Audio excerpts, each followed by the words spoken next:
మనస్సులో ఇబ్బందిగా ఉంటే వెంటనే గుళ్ళోకి వెళ్ళిపోతారండి మన దగ్గర హాయిగా.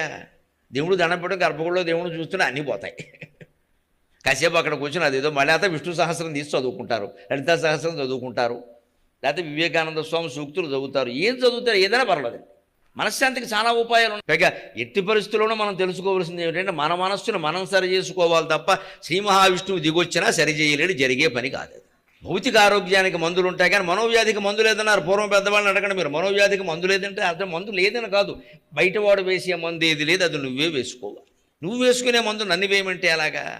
పైగా మందు లేదని ఎందుకంటారు? మనస్సు ఒక పదార్థం కాదు, మీరు ఎలా మందు వేస్తారు చెప్పండి. మనస్సు ఉందని నిరూపిస్తే ₹1,00,000 ఇస్తానన్నా ఎప్పటికీ కట్టుబడి ఉంటా, ఏం అనుమానం లేదు. మనస్సు ఉందని నిరూపించాలి, మనస్సు ఉందని నిరూపిస్తే 1,00,000 ఇస్తా.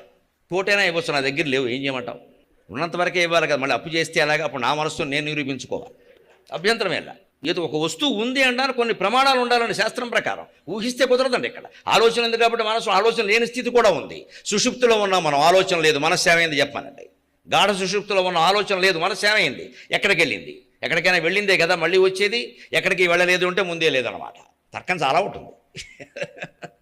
అంతే, మనస్సు లేదు, లేని దానికి మందు వేయడం వేడి అర్థం లేని విషయం.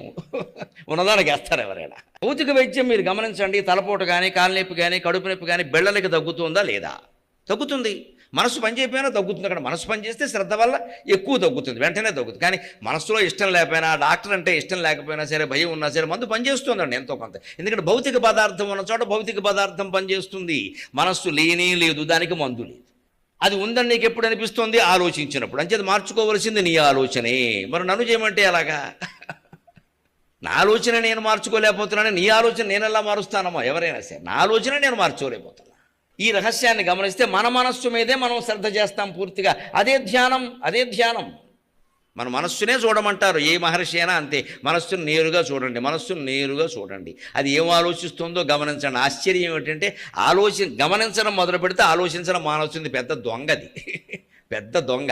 మనం గమనిస్తున్నామంటే ఆలోచన ఆగిపోతుంది. గమనింపే నిర్లిప్తత, గమనింపే నిర్లేపత.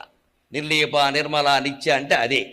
నిర్లేప అంటే గమనింపు, గమనిస్తే ఆగిపోతుంది. జిడ్డు కృష్ణమూర్తి గారు మొత్తం పుస్తకాలన్నా అదే చెబుతాడు, గమనించవయ్యా, గమనించవయ్యా అంటే. మనం ఇంకోటి పెడతాం దానికి గమనించడానికి, ఇంకో మీటర్ పెడతాం అక్కడ గమనించడానికి, మనం గమనించాలి. ఆ మనస్తత్వాన్ని పట్టుకోగలగాలి.